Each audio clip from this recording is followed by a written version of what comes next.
तुमचं वय 75 ते 89 आहे का? या 6 पैकी 3 गोष्टी तुम्ही करता का? तर तुम्ही 95 वर्षांपेक्षा जास्त जगू शकता. लांब आयुष्याचं हे आहे रहस्य.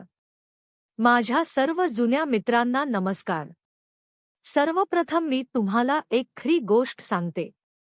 गेल्या महिन्यात मी रुग्णालयाच्या गेटवर 2 वृद्धांना भेटले.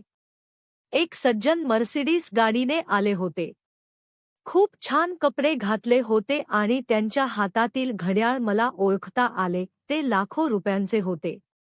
दुसरे सज्जन एका जुन्या सायकलवर आले होते. त्यांच्या कपड्यांचा रंग फिका पडला होता आणि त्यांच्या हातात त्यांनी स्वतः उगवलेल्या हिरव्या भाज्यांची पिशवी होती. आता तुम्ही अंदाज लावा. शेवटी कोण जास्त जगले? मर्सिडीज असलेले सज्जन 72व्या वर्षी हृदयविकाराच्या झटक्याने गेले आणि सायकलवर येणारे सज्जन 96 वर्षांचे आहेत आणि आजही आमच्या परिसरात भाज्या उगवतात. ही एकच घटना नाही. माझ्या संपूर्ण आयुष्यात मी अशा अनेक घटना पाहिल्या आहेत. श्रीमंत लोक मोठ्या घरात राहतात, हेल्थ सप्लिमेंट्स घेतात, नियमित तपासण्या करतात, तरीही अनेकदा लवकर मृत्यू होतो. तर साधे लोक साधे अन्न खातात, कधी तपासणीही करत नाहीत आणि दीर्घायुष्य जगतात. असं का होतं? मी तुम्हाला सांगतो. यमराज जेव्हा कोणाला घ्यायला येतात, तेव्हा ते तुमच्या बँक खात्यात किती पैसे आहेत हे पाहत नाहीत.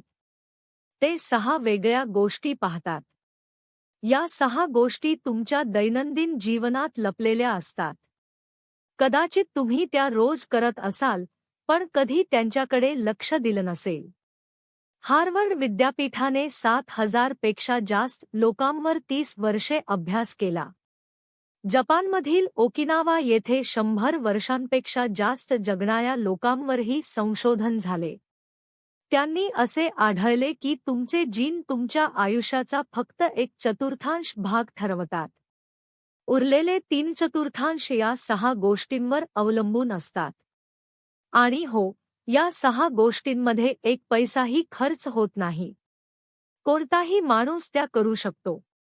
जर तुमचे वय 75 ते 89 दरम्यान असेल आणि तुम्ही यापैकी फक्त 3 गोष्टीही करत असाल, तर तुमचे 95 वर्षांपेक्षा जास्त जगण्याचे प्रमाण इतरांपेक्षा 3 पट वाढते. आणि जर तुम्ही 6 पैकी 6 गोष्टी केल्या, तर तुम्ही दीर्घायुषी लोकांमध्ये गणले जाल. थोड्याच वेळात मी प्रत्येक गोष्टीबद्दल सांगणार आहे, तेव्हा तुम्ही मनातच स्वतःला तपासा, तुम्ही यापैकी किती गोष्टी करता. जर आजची माहिती तुम्हाला उपयोगी वाटली, तर कृपया मला एक लाईक द्या किंवा कमेंटमध्ये स्वस्थ असे लिहा, म्हणजे मला कळेल की किती मित्र ऐकत आहेत. ठीक आहे, तर चला आता सुरुवात करूया आणि जाणून घेऊया या 6 गोष्टी नेमक्या कोणत्या आहेत. चला, पहिल्या गोष्टीपासून सुरुवात करूया, जी सर्वात जास्त दुर्लक्षित केली जाते. मी तुम्हाला एक प्रश्न विचारते. तुम्ही शेवटच्यांदा भिंतीचा आधार घेता सलग अर्धा तास कधी चाललात? कदाचित अनेक लोक म्हणतील, अरे, माझे पाय अजून ठीक आहेत. मी चालू शकतो, पण मी तुम्हाला सांगते, चालण्यात खूप खोल विज्ञान दडलेले आहे. एक जुनी म्हण आहे, माणूस वृद्ध होण्याची सुरुवात पायांपासून होते, जशी झाडाची मुळे. ही गोष्ट पूर्णपणे खरी आहे. माझ्या 45 वर्षांच्या अनुभवात मी पाहिले आहे की एखाद्या वृद्धाच्या चालण्याच्या पद्धतीवरून त्यांचे आयुष्य किती उरले आहे याचा अंदाज लावता येतो. तुम्ही पाहिलं असेल, काही वृद्ध लोक वय वाढूनही कंबर ताठ ठेवून चालतात. त्यांच्या पावलांमध्ये ताकद असते. प्रत्येक पाऊल मजबूतपणे पडतं. तर काही लोक 70व्या वर्षीच 2 पावले चालल्यानंतर भिंतीचा आधार घेऊ लागतात. त्यांचे पाय डगमगतात, जणू ते लगेच पडतील. हा फरक का आहे? अनेकांना वाटतं, चालणं म्हणजे साधी गोष्ट आहे, यात काय विशेष? जोपर्यंत चालता येतं, तोपर्यंत सगळं ठीक आहे. पण वैद्यकीय विज्ञानात चालण्याच्या वेगाला 6वा महत्त्वाचा संकेत व्हायटल साइन मानलं जातं. पहिले 5 संकेत आहेत: रक्तदाब, हृदयाची धडधड, श्वास, शरीराचे तापमान आणि वेदना. चालण्याला 6वे स्थान यासाठी दिले आहे कारण एक साधं पाऊल टाकण्यासाठीही शरीरातील अनेक प्रणाली एकत्र काम करतात. मेंदू आदेश देतो, नसांमार्फत सिग्नल जातात, हृदय रक्ताद्वारे ऑक्सिजन पुरवतो, हाडे आधार देतात, स्नायू आकुंचन पावतात आणि मेंदूचा लहान भाग सेरिबेलम संतुलन राखतो. अमेरिकेतील पिट्सबर्ग विद्यापीठाने 65 वर्षांवरील 3400 वृद्धांवर संशोधन केले आणि एक आश्चर्यकारक गोष्ट आढळली. जे वृद्ध 0.8 मीटर प्रति सेकंद म्हणजे सुमारे 10 मिनिटात 500 मीटरपेक्षा जास्त वेगाने चालू शकत होते, त्यांची प्रत्यक्ष आयुर्मर्यादा सरासरीपेक्षा जास्त होती. आमच्या परिसरात श्री शर्मा नावाचे एक वयोवृद्ध गृहस्थ आहेत. ते या वर्षी 84 वर्षांचे झाले आहेत. ते दररोज सकाळी 6 वाजता जवळच्या उद्यानात जलद गतीने 2 फेऱ्या मारतात. त्यांची कंबर अगदी सरळ असते, पावलांमध्ये ताकद असते आणि त्यांच्या बरोबर चालण्यासाठी मला थोडं धावावं लागतं. त्यांनी मला एकदा सांगितलं, डॉक्टर साहेब, जोपर्यंत मी चालू शकतो तोपर्यंत मला वाटतं मी वृद्ध झालो नाही. याच आत्मविश्वासामुळे डॉक्टरांनीही सांगितलं की ते सहज 95 वर्षांपेक्षा जास्त जगू शकतात. आता तुम्ही स्वतःला तपासा, तुम्ही या अटी पूर्ण करता का? तुम्ही कोणत्याही आधाराशिवाय जिने चढउतार करू शकता का? तुम्ही डगमगता किंवा पडण्याची भीती बाळगता चालू शकता का? तुम्ही एकावेळी 20-30 मिनिटे चालू शकता का आणि तुम्हाला घबराट किंवा श्वास लागणे होत नाही का? जर तुम्ही या तिन्ही गोष्टी करू शकत असाल तर अभिनंदन, तुम्ही पहिली अट पूर्ण केली आहे. आणि जर नाही तर आजपासूनच पंजांवर उभं राहणं किंवा भिंतीच्या आधाराने अर्ध बसण्याचा स्क्वॉट सराव सुरू करा. दीर्घायुष्यासाठी हा सर्वात स्वस्त आणि प्रभावी उपाय आहे. ठीक आहे, पहिली गोष्ट पूर्ण झाली. आता दुसरी गोष्ट, कदाचित चालण्यापेक्षाही अधिक महत्त्वाची, ती म्हणजे झोप. काही दिवसांपूर्वी माझी 77 वर्षांची एक जुनी रुग्ण श्रीमती मेहरा मला भेटायला आली आणि म्हणाली, डॉक्टर साहेब, आता मला रात्री झोपायला जाताना सगळ्यात जास्त भीती वाटते. मी इकडून तिकडे वळत राहते पण झोपच येत नाही. त्यांची अवस्था पाहून मला लगेच कळलं, त्यांचा चेहरा निस्तेज झाला होता आणि हे त्यांच्या संपूर्ण शरीराच्या हळूहळू ढासळण्याचं लक्षण आहे. झोप इतकी महत्त्वाची का आहे? नवीन न्यूरोसायन्स संशोधनानुसार आपल्या मेंदूत लिम्फॅटिक क्लिअरन्स सिस्टम असते, जी गाढ झोपेत मेंदूत साचलेला कचरा साफ करते. जर तुम्ही व्यवस्थित झोप घेतली नाही तर हा कचरा साचत राहतो, ज्यामुळे स्मरणशक्ती आणि रक्तदाबावर परिणाम होतो. आकडेवारी सांगते की 75 वर्षांपेक्षा जास्त वयाच्या लोकांनी चांगली झोप घेतल्यास त्यांना अल्झायमरचा धोका 50% पेक्षा जास्त कमी होतो. आता तुम्ही कसं ओळखाल की तुमची झोप चांगली आहे? या 3 गोष्टींनी स्वतःला तपासा. झोपायला गेल्यानंतर 20 मिनिटात तुम्हाला झोप लागते का? रात्री 1-2 वेळांपेक्षा जास्त जाग येत नाही का? आणि आलीच तर तुम्ही पुन्हा सहज झोपू शकता का? तिसरं, सकाळी उठल्यावर तुम्हाला ताजेतवाने वाटतं का? जर या तिन्ही गोष्टी पूर्ण होत असतील तर अभिनंदन. श्रीमती मेहरा यांच्यासाठी मी काही सोप्या सवयी सुचवल्या. पहिली, दिवसातून 30 मिनिटं उन्हात बसा. दुसरी, दुपारची झोप 20 मिनिटांपेक्षा जास्त घेऊ नका. तिसरी, बेडरूमचं तापमान थोडं थंड ठेवा. हे तिन्ही उपाय उपयोगी ठरतात. तुम्हीही करून पहा. झोपेबद्दल झालं. आता पुढची गोष्ट आपल्या रोजच्या खाण्यापिण्याशी संबंधित आहे. अनेक वृद्धांना वाटतं की वय वाढल्यावर कमी खावं, फक्त दलिया आणि हिरव्या भाज्या, पण हा विचार पूर्णपणे चुकीचा आहे. 75 वर्षांपेक्षा जास्त वयाच्या लोकांमध्ये कुपोषणाचा धोका जास्त खाण्यापेक्षा खूप मोठा असतो. अन्न इतकं महत्त्वाचं का आहे? कारण आतड्यांना शरीराचा दुसरा मेंदू म्हटलं जातं. तिथे आपल्या 70% रोगप्रतिकारक पेशी असतात.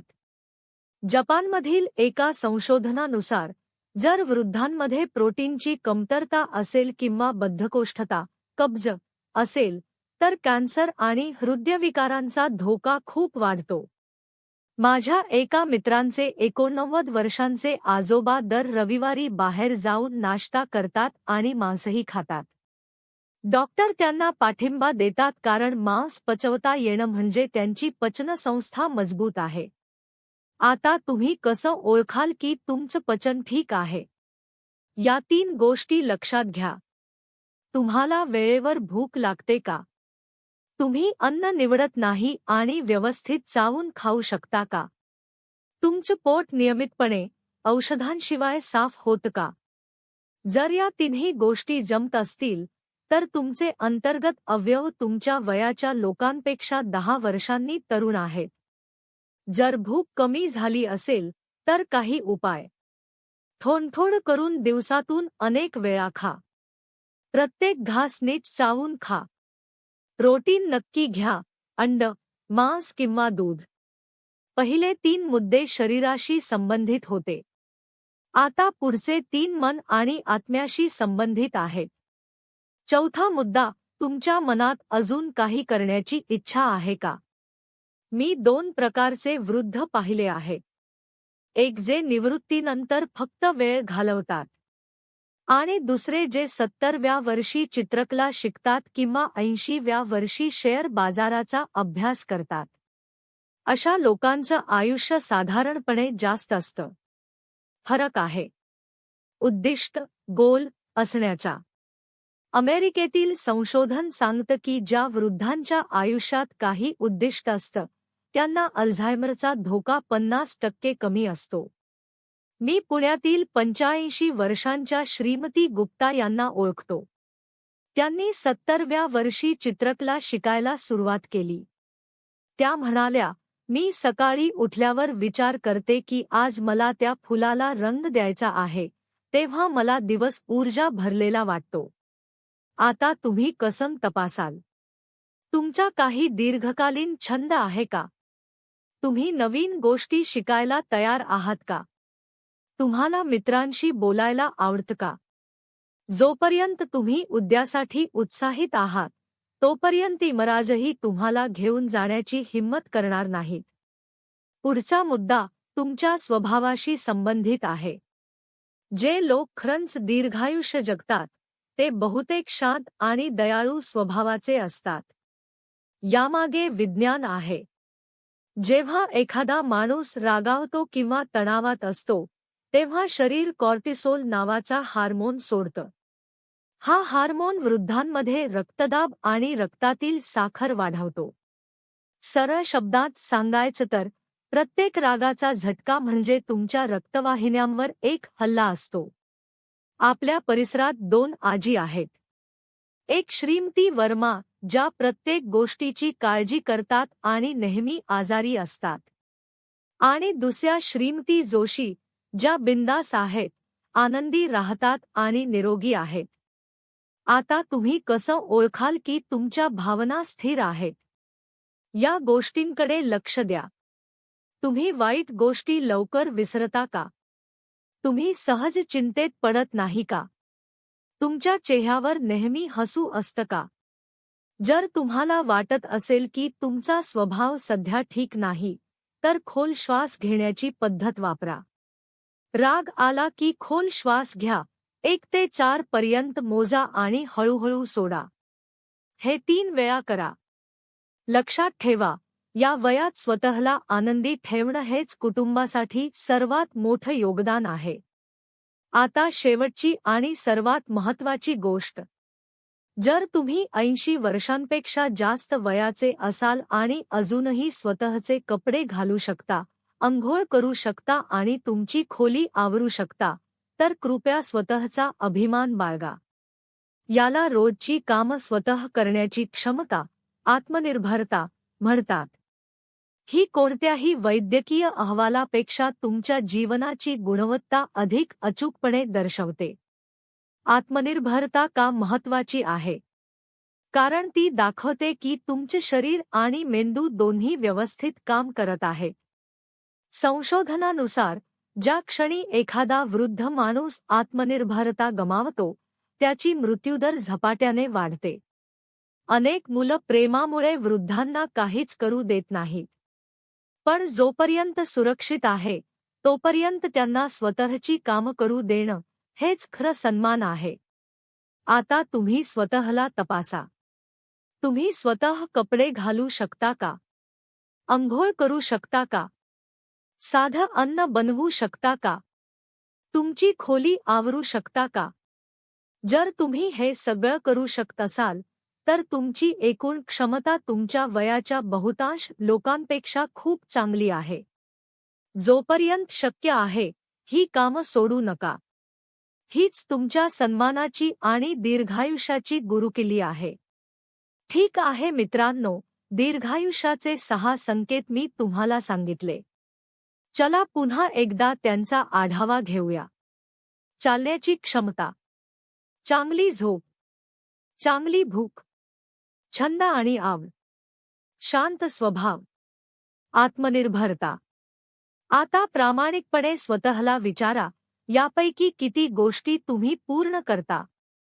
जर तुम्ही 3 पेक्षा जास्त गोष्टी पूर्ण करत असाल, तर 95 वर्षांपेक्षा जास्त जगण्याची शक्यता खूप जास्त आहे.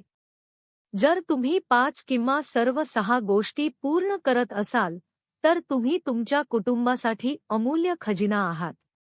जर तुम्ही 2-3 गोष्टी पूर्ण करत असाल, तरीही खूप चांगलं आहे आणि सुधारण्याची संधी आहे.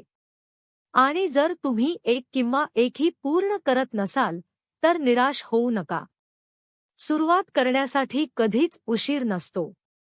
शेवटी मी तुम्हा सर्वांना एक गोष्ट सांगू इच्छिते.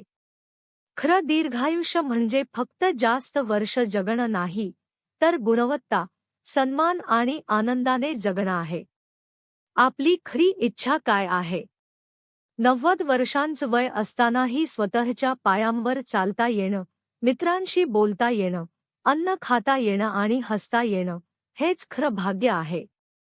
लक्षात ठेवा, आरोग्य हीच सर्वात मोठी संपत्ती आहे. जर आजची माहिती तुम्हाला प्रेरणादायक वाटली असेल, तर कृपया हा व्हिडिओ लाईक करा, तुमच्या मित्र आणि कुटुंबियांना पाठवा आणि कमेंटमध्ये नक्की सांगा की तुम्ही किती अटी पूर्ण करता. मी आहे तुमची आरोग्य मित्र. मी मनापासून प्रार्थना करते की तुम्ही सर्व दीर्घायुषी व्हा, निरोगी राहा आणि सन्मानाने जगा. माझ्या या चॅनेलला सबस्क्राईब करायला विसरू नका. पुढच्या भागात पुन्हा भेटू. तोपर्यंत नमस्कार.